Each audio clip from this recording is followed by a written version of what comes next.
severe disease. Why did God allow Hitler to kill 6 million Jews in Germany? Why does God let normal, healthy, innocent children die of natural disasters and severe diseases and war?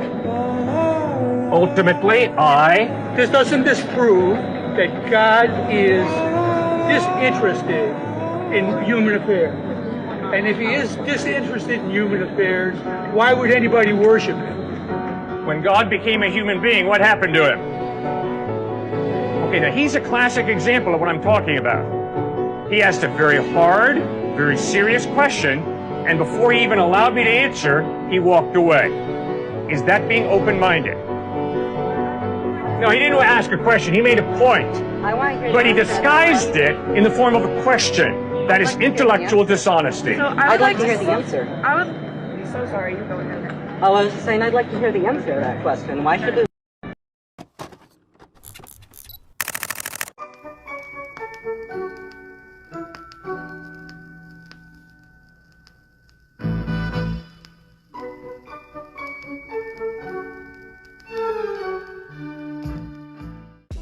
All right, Shalom.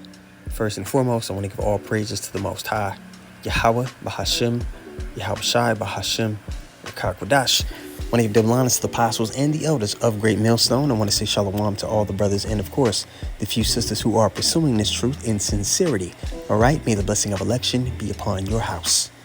Now, ran a clip for you guys in the beginning. Now, questions about divine judgment arise when people's fundamental beliefs about life and death and judgment are distorted by falsehood. Clearly, this guy believes in the heaven and hell, okay, which the scriptures, there's no place where you die and burn forever. And we'll address that in the video, all right? But when people's understanding of how the Lord operates, how the scriptures break these things down, when it's distorted by falsehoods, they ask questions like this. The man in the video raised the concerns about whether the Lord is indifferent to humanity when innocent children, emphasizing their innocence, right? And none of us are innocent. All of our righteousness is as filthy rags, all right? When children are affected by death, natural disasters, war, disease, when discussing the Father of spirits, it is important to comprehend that divine judgment, when it's enacted, it's not perceiving children or people in the same manner as we do in the flesh. Instead, it views them as ancient spirits who've been regenerated repeatedly. Let's go to Ecclesiastes 1:9 just to dive into that, right? Bear with me really quick while I pull it up. Should have had it pulled up already. This is Ecclesiastes 1:9. It says, "The thing that hath been, it is that which shall be. And that which is done is that which shall be done. And there is no new thing under the sun." Now, there's no new thing under the sun. Are you new? No. You might be in a different body, a different vessel, but the spirit in that body is not new. Verse 10, "Is there anything whereof it may be said, see, this is new? It hath been already of old time, which was before us. There is no," and then ask yourself in verse 11 why it says this, "There is no remembrance of former things, neither shall there be any remembrance of things that are to come with those that shall come after." So you don't have your memories from your past life when you're brought here again. Now let's go over to, let's see here.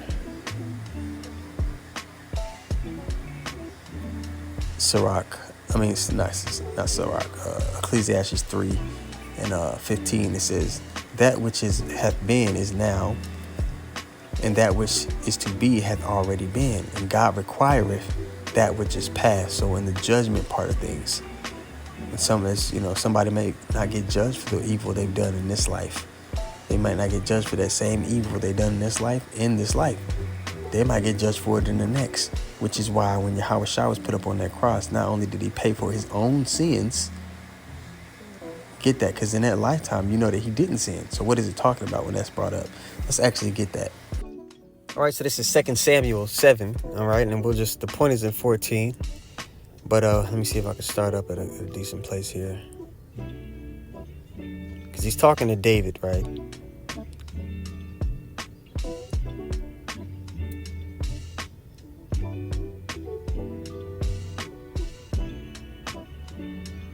We'll just start at verse. We'll start at verse 10.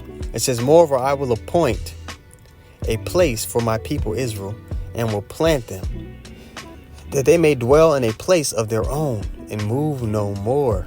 All right. So you talk about moving no more. This is talking about the kingdom here. "Neither shall the children of wickedness afflict them anymore as before time."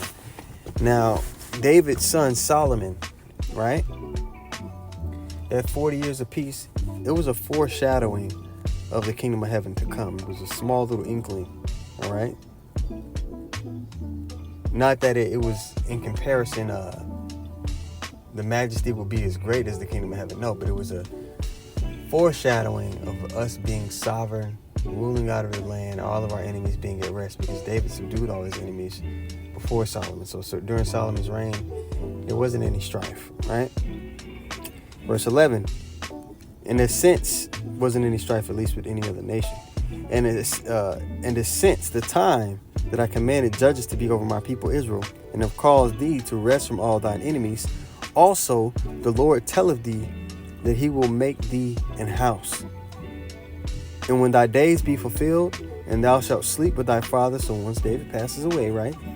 "I will set up thy seed after thee, which shall proceed out of thy bowels, and I will establish his kingdom." Again, the same spirit that was in Solomon is the spirit that eventually was in Yahushua. Verse 13, "And he shall build an house for my name, and I will establish the throne of his kingdom forever. I will be his father, and he shall be my son. If he commit iniquity," this is the point. So Solomon, as that spirit, he committed iniquity, right? Which is sin upon sin. "I will chasten him with the rod of men, and with the stripes of the children of men." Okay, so when Yahushua, all right, came back as Yahushua in that incarnation, he was chastened with the rod of men. And through that sacrifice, we have rights to enter into the kingdom again. That was a big deal, right? So, it's a lock it for the little one. So through that, you know, that understanding, when you understand, oh my goodness, spirits come back and then they reap judgments and all of this. Let's actually go back to Ecclesiastes, because it tells us where the place of judgment actually is. You see, the guy in the video that asked that question, he's asking it from a place of a crooked foundation. So his whole understanding about how the Lord works and how judgment plays out is so skewed that questions like, why does the Lord let innocent children die, and did it? Those kind of questions arise when you don't understand, again, how life and death work and how judgment works. Okay? This Ecclesiastes 12, and let's jump down here. Bear with me, guys. Place of judgment. That's what I'm looking for.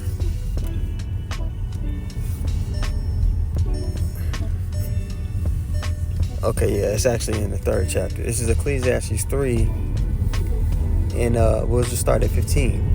"That which has been is now," and we didn't finish this off earlier. And that which has been already,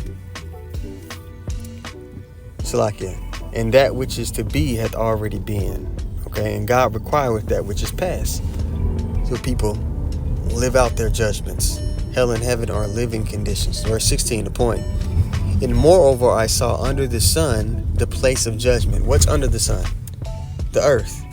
"And moreover, I saw under the sun the place of judgment, that wickedness was there, and the place of righteousness, that iniquity was there." So judgment, okay, and righteous actions both play out here upon the earth. Heaven and hell are living conditions.